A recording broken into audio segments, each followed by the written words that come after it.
কিরে, তুই কি এখন এক্সামের ফর্ম ফিল আপ বাদ দিয়ে বিয়ের ফর্ম ফিল আপ করছিস নাকি? ভালোই তো বুঝলে, তুমি কি করে জানো? মানে তার মানে তুই সত্যি সত্যি বিয়ের ফর্ম? কার সাথে? এই তো আমাদের পাশের বাড়ির বৃষ্টির সাথে। সাধারণ পরীক্ষাতে পাশ করতে তোর দম বের হয়, একটা সাধারণ ফর্ম ফিল আপ করতে পারিস না, আর এদিকে বিয়ের কথা ভাবছিস? তোর কি মনে হয় বাড়ি থেকে মানবে? ভাই ভাই, বৃষ্টি বললো তো তুমি যদি আমাদের একটু সাপোর্ট করো না, তাহলে আমাদের বিয়েটা হয়ে যাবে।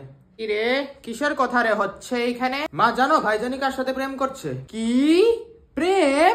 মা, ভাইজানি কালকে রাতে কার সাথে 2টা অবধি কথা বলছিল। কার সাথে কথা বলছিলি তুই? না মা, আমি তো বন্ধুদের সাথে কথা বলছিলাম। না না ভাই, এরকম কিছু না, এরকম কিছু না, ও কোনো প্রেম করে না, আমিও করি না। হ্যাঁ ঠিক আছে মা, এরকম যাতে আর কোনোদিন শুনতেও না পারি। তুই কি পাগল? তুই আমার প্রেম করার কথাটা কেন বলতে গেলি? আচ্ছা, আর তুই যে আমারটা বলতে গেছিলি?